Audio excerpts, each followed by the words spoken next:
and welcome to another video. So today we're down at the Lemonroyd Marina, which is just outside Leeds in a suburb called Woodlesford, and we're right on the edge or the banks of the Aire Calder Canal, or the navigation as it's called as well. Now Lemonroyd Marina, which is just behind me here, is a brand new marina and lock built on the Aire Calder Canal here. Now I say brand new, it's probably 30 years old, but in terms of canals that's pretty new, because obviously most canals were built in the 1700s or the Victorian period. So we're down here anyway to look at this because it's quite significant. The only reason it was rebuilt recently is because it did exist before. Now I'm going to explain to you why I'm at the new site of the lock and not the original lock where it used to stand. But I will show you, and I'm going to do a video on the disused lock at Lemonroyd in another video. But for today we're going to be looking at the flooding of the St Aidan's colliery, which was an open-cast mine located just a few miles up the canal from here, or even probably just a mile actually, and where the canal collapsed into the mine and flooded the mine completely. So that's the reason why there is a new lock here today and not the original one. Now I'm going to explain more as we go along. So in today's video we're going to be looking at the St Aidan's deep open cast mine flood that happened in 1988. So just over here you can see the St Aidan's Nature Reserve. This is now an RSPB site here. It used to be an open cast mine where they were mining for coal 200 to 300 feet deep. It would have looked something a bit like this. They used large machinery to dig out the coal from the bed rather than use mine shafts to go down and dig underneath. Just along the bottom of the site, the River Aire and the Aire Calder Navigation, which was the canal that ran alongside the River Aire, used to run very close to the edge of the open cast mine down here. I'm going to put some lines up on the screen now and just show you the original site of the River Aire. So the top blue line is where the original River Aire ran. So you can see it takes a detour up here all the way through the site there and meanders its way through here. And then the second blue line is the navigation. So on the left of the screen here you can see it left where the current marina is there in a straight line, and there was a lock in the middle here and followed pretty much where the river ran up here. So that's the original site of the canal all the way from 1699 when this navigation was built here. So one fateful night in March in 1988, whilst they were working on the bottom end of the mine here, they were working very close to the edge of the river and the retaining wall that held the river back. Now you've got to imagine, when they were working down next to the river, they would have been about 250 feet below it. Now, they were aware that there were two old mine shafts that ran underneath from the Barnsley seam, which ran up to the St Aidan's mine site here. And over the years, these mine workings had started to shift, and the land around them, especially underneath the River Aire, had started to crack. So they were getting a lot of fissures opening in the land underneath, but they couldn't see that because it was underneath the river. And unbeknownst to them, when they were working very close to it here, they actually disturbed some of that land, and a few cracks started to open up. So at the end of the day, when they were leaving work in the mine, they noticed a few cracks on the bank and a bit of water flowing in. During that night in March 1988, when they came in the next morning, the River Aire had emptied its entire contents into their open cast mine site here. The wall, or the bank holding the river back here, had totally collapsed into the mine, and the whole of the River Aire began emptying from both sides of the river. So all from the Castleford side and the Leeds side began emptying into the St Aidan's site there. So when they woke up, basically their mine would have been a lake. The mining had ceased operation whilst they carried out the works and pumped out the floodwater from the mine site. It was closed for around 10 years, and then eventually it reopened again, and they continued mining the site until it eventually closed in 2002 for good. Just after that, in 2013, this whole site was handed over to the RSPB, and it's now a bird sanctuary and nature reserve. It's absolutely stunning. If you do get a chance to go visit, I recommend you do. But as you can see, it's now filled with water, just like it was when it flooded back in 1988. So in today's video, we're going to start down here at Lemonroyd Marina, and we're going to make our way around here and have a look at the old route of the Aire Calder there. And we're going to make our way onto this headland here. And I'm going to have a look and show you where the original Aire ran and the Aire Calder ran, and try see we can see where it breached into the quarry site. So let's get down there and have a look.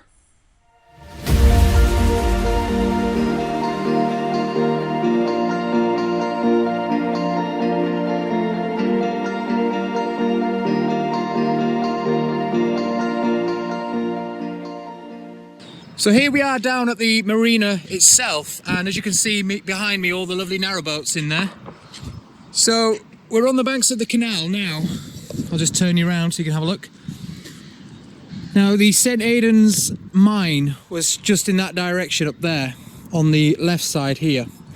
So I'm going to try head up here and cross over, and I'm going to show you over there where the breach happened on the canal.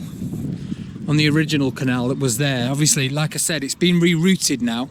The whole canal has gone a couple of 100 yards further south. So I'm going to head down there and try to show you where it collapsed into the colliery. So while we're walking along the canal embankment, you can definitely tell this is a new canal and not one of the original ones with the stone blocks either side. If you look, you can see the corrugated iron on the bank in there, and how the nice concrete edges here. So it's definitely a new stretch. I know there are a lot of new stretches of canal these days because they keep adding new stretches, with it being very popular these days for narrowboats. But you can definitely tell this is brand new. And I keep saying brand new, but it was about the 1990s that this opened. But like I said, in terms of canals, that is new. So we're going to cross over the lock just here. So this is the brand new lock. Keep saying brand new. This is the new lock. This is the Lemonroyd Lock. And like I said, this was built to replace the old one. And the only reason they replaced the old one was because, like I said, they rerouted the whole canal and navigation. So when they did, they rebuilt this one here on a different site. But I will show you where the original route ran as well for the canal. Okay, so I'm heading down the other side of the canal now, the other bank, and I'm going to take you, I've got to go all the way down here and cross over the River Aire, which is to my right here, and then back up to show you where the collapsed section was on the canal and River Aire. So, noisy train just going past. So I've got to head down this way to cross over the river because the bridge is at the bottom down here. So I'm just heading away from the Aire Calder Canal now. So as you can see, the canal's here. So you've got Leeds down there, and then it heads to Castleford that way. So this is the Aire Calder Navigation. It's the actual canal section. So in case you don't know what a navigation is, it's where they used a river to transport goods, which was pretty much a canal. So what they did on the sections where the river had weirs or, you know, massive kinks or bends in it, they straightened them out by building another canal alongside it. It was a much wider canal, and it's like a channel, and it practically follows the river most of the way using the river course. But where the river darts off and goes away and then back again, this runs in a straight line across, so it's easier for people with boats and things, obviously. And they put locks on it instead of weirs. Obviously you can't take a boat down a weir, so they put locks on it, and it's basically a civilized river. It's like making a river so that you can use it for goods, is what I'm trying to say.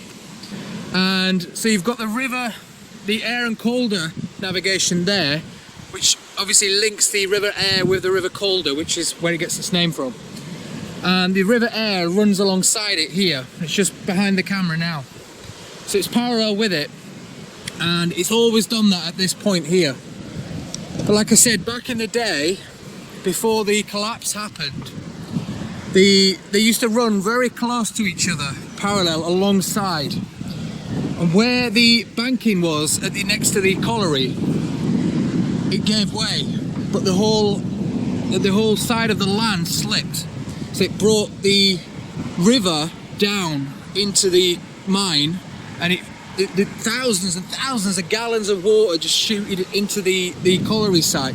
So hopefully when we get up there you'll be able to see where that happened. I know a lot of it is now buried under a lake, because when it flooded it filled a lot of that in, and then now, like I said, they've rerouted the canal and the river this side here. So I'm not sure if we're going to see much up there, but I'm going to have a look anyway when we get there. But I'm just about to cross the bridge over the River Aire now and head up towards that site. So I'll just show you the weir down here. So this is why they built this navigation here with a lock on it, because you can't get a barge down here.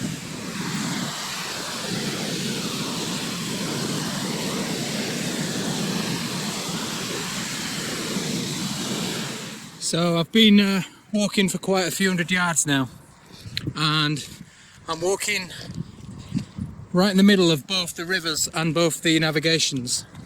So you've got the new canal navigation and River Aire. River Aire is just down there, and then to my left was the site of the old navigation here, and the River Aire was just behind it down there. And we're coming up to the point where we're going to cross over here. Now this is roughly where the breach happened, just over here on the canal and the river. So I'm going to try and get over here. I've just spotted in the trees, train passing now, just spotted in the trees over there on the edge of the old riverbank that there is a retaining wall along the edge. It's made out of corrugated iron and stone slabs, and it looks, you can't really see it from here, I saw it through the trees, but it looks like they attempted to, maybe that was to prevent it from collapsing into the colliery, or whether they attempted to stop it later on and build a retaining wall, but eventually they gave in and just moved everything behind me here. So I'm now coming up to the edge of the navigation. So where we are now, the navigation would have been here, in this valley here, and it ran here, and the river was just the other side down here. Now as you can see through the trees, you can see the water there, all the wetlands. It's absolutely massive. That wasn't there. Like I said, this was a giant Opencast mine site here, quite a few hundred feet down. It's a giant quarry, and they were digging for coal just at the bottom down there. And all the water from both sides of the River Aire, so the Leeds side and the Castleford side, all emptied into this mine here. Now I'm told at the time there was nobody here when it happened. It happened in the middle of the night. It just collapsed and gave way, and when they came in the morning it was flooded. But I think a few people in Leeds would have been shocked when they woke up to find the canal or the river completely empty. Or very low anyway, because I know it emptied a lot of water into here. So they said that it ran dry on the River Aire on both sides, and the River Aire was gone basically. Now I'm just going to show you here. It's a long way off. I'm going to try and get a bit closer for you later on. I'm just going to head over there, but you can see some old machinery on the nature park over there. So this is the RSPB Nature Park. And you can see some old machinery just in the distance there. I'll try to zoom in for you, just there. And it's called the drag line. It's one of the machines that they used to get the coal out of here. I'll explain a bit more about that when I'm over there, but you can just see it from here. So I'm just going to keep walking up here to where the breach happened and see if we can see any landslips or anything like that. Okay, so where I am now is roughly where the breach happened. It's now a causeway which runs into the nature park. I'm just going to turn you around to show you. So this looks like where the breach happened and the collapse. As you can see, it slopes down. So that would have been a mine down there, and you would have had the canal here and the river just beyond it there. And obviously it's further down now, so if there was a waterway there it would have disappeared. In fact, you can see the navigation on my right in a minute coming up. It's still got water in it. So I'll just show you down here. So there you can see the navigation. You can see the old wall edge there, the towpath. So this would have been the towpath for the navigation. And there it was on both sides. And then you had the River Aire just the other side of that. There was a little bank in the middle and then the River Aire. But yeah, where I'm stood now would have been the Aire Calder Navigation. It's still quite wet. And then we're coming up on the River Aire very shortly. This would have been where the breach was. So as far as I'm aware, if the canal and the river were down here, you obviously had a large drop at the side where the Opencast mine was, which would have been about here.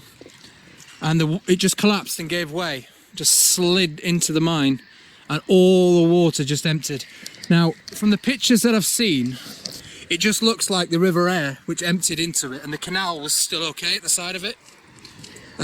That's what the pictures look like anyway. But I'm not sure if the Aire Calder emptied in or not. I don't think it did. I think it was just the River Aire which emptied into the mine. The Aire Calder was just to the side of it, which was still intact. So that section there would have been fine, and it was the river here that went into it. So what I think they've done is, as a precaution, because it was very close anyway, and like I said, there was faults under the ground and mine workings, they've just moved both of them back that way, a couple of 100 yards, just to be safe. But that would have been where the landslip was, just here, or maybe even here. I looked on the old map, it was definitely around here somewhere. It was just to the, just a bit further up from the old lock that was down there. So you just down there, you've got the Lemonroyd Lock on the canal, and that's now abandoned and left. So if you want to join me in another video later on, we're going to take a look at that. We're going to go take a look at the abandoned Lemonroyd Lock, because well, I'm told there's something still there, so we will go look at that. And you've got the new lock now further back, which we saw at the beginning of this video. So yeah, you can just see now the lake. I've just come to an open clearing. So there's the lake on this side, and there's also one on that side. So this is now, like I said, a little causeway, which is, I've got a feeling, is where they built this when they were trying to, you know, strengthen the banking. And it's now a nice little footpath. But yeah, all this was an open cast mine, so you would have had mines a couple of 100 feet down there on both sides, all the way around the back there. So I've reached the end of the causeway now. It does continue straight ahead, but because the water levels are a bit higher now because of the flooding, it's actually covered the causeway. I could probably make it over there because I've got wellies on. There's two swans just over there, being rather territorial, so I'm not going to go that way.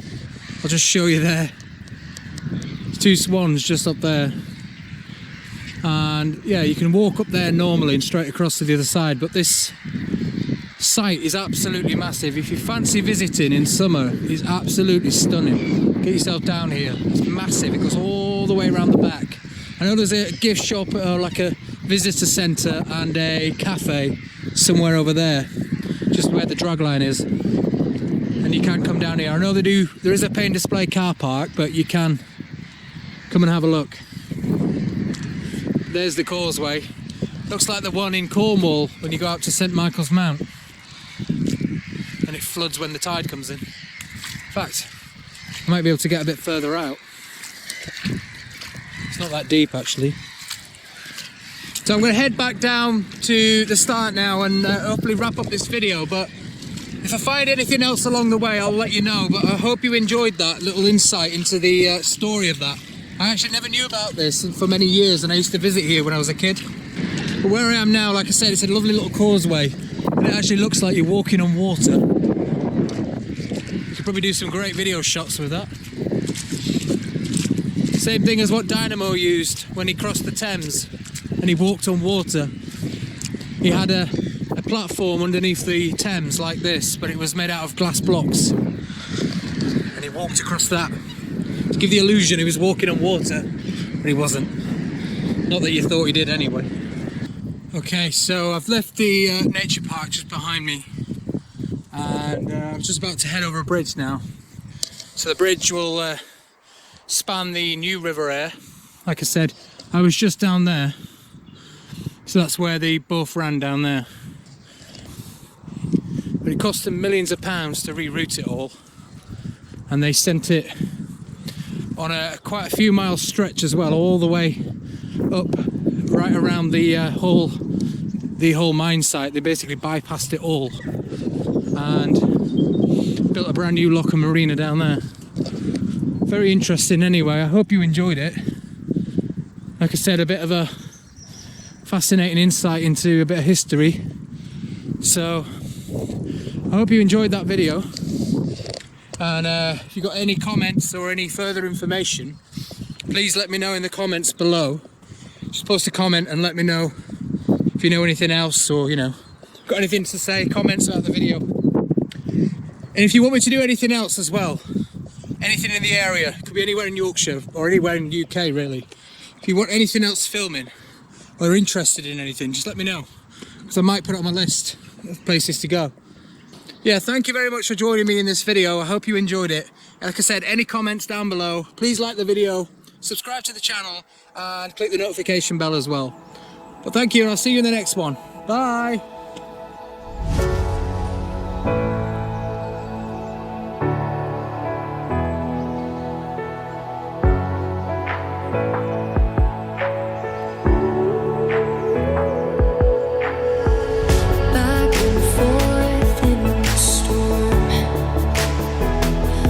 Transparent, apparently.